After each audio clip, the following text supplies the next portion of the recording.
Shu's classmates mock him as they are confident he is not an awakened since he appears to be so weak.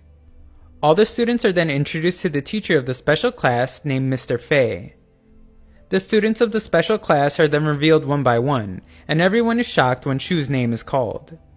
We are then shown a dispute far away over some ruins. It is between a man and someone he refers to as an invader, and their dispute becomes a fight. In class, a new student, Jiang, is introduced, and is seated next to Shu. The class is surprised to find that he is a boy, as he has many feminine features.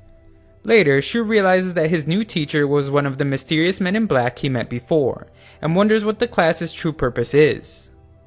Mr. Fei asks if anyone knows what sodium-potassium alloy is, and calls on Shu, but his answer is embarrassingly bad.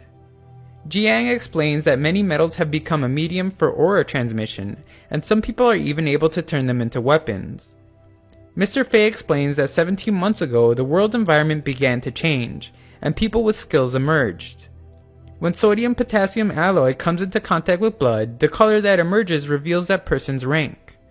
However, he makes it clear that this is only their current level, and how they develop depends on them. Later, the students' ranks are published, and Shu's classmates mock how he is the lowest ranked at rank F. Jiang is amazed at how unaffected Shu is by the insults, as he sends a message making fun of his rude classmates' haircuts. That night, Shu reveals that he only started eating more fruit after the blood test, so the results are definitely worse than how strong he actually is. His user interface reveals that he has reached the maximum amount of fruit he can win with the lottery, and it can only be bought at the shop. He tries the raffle again to find that the new prize is now stinky tofu. Lashao would like for him to get her some pancakes, but several attempts only results in more tofu. Eventually though, something new comes out that affects Lashao, causing her to see a star system of her own, meaning that she has had her first awakening. That night, Shu wonders what the difference between their two star systems is and if there is a connection. He wishes that he would stop getting so much stinky tofu when he comes up with an idea. The next day, Shu admires a man as he practices swordsmanship, and the man offers to teach him, but Shu declines. We then watch as Shu puts his plan into action. He is able to earn money by selling the stinky tofu while also earning points from people smelling its awful stench. The results are great, putting Shu in a great mood and earning plenty of points to buy tons of fruit directly from the shop. After some time, we see that Shu's star system has developed quite a bit, and he is now able to call upon a sword. He recalls how Mr. Fei taught them that there can be anywhere from 3 to 7 stars. Shu explains that he received the sword after breaking through the first star, and wonders what he will get for breaking all 7. At school, the students panic about a recent bank robbery committed by some awakened, and wonder if it will cause problems for other awakened. They discuss the idea of their class forming a group that fights crime. Lee explains that Shu doesn't have to be completely useless as his father is thinking about hiring a bodyguard. Shu explains that Lee is clearly an unhappy person and is glad he isn't like him.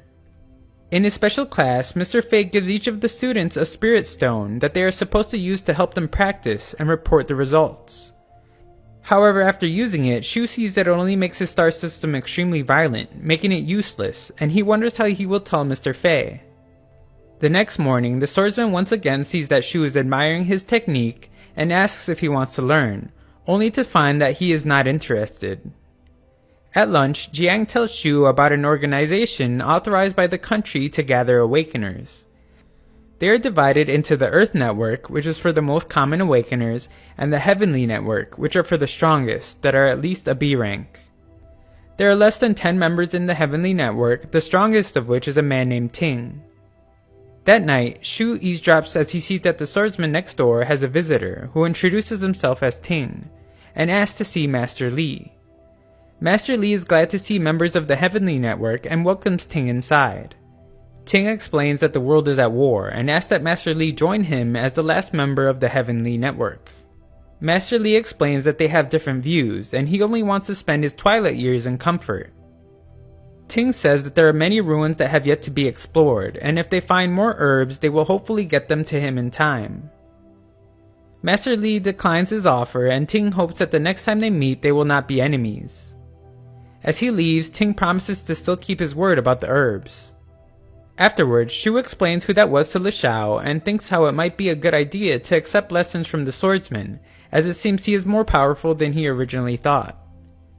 The next morning, Shu expresses interest in learning from Master Li, but there is one thing taking up all his time. Master Li is eager to teach, and so he offers up to help any way he can. Shu says he needs help with his sister and explains not to worry as she is super nice. A grumpy Le Xiao emerges from the house and Shu explains that Master Li will look after her when he is not around and help with her studies.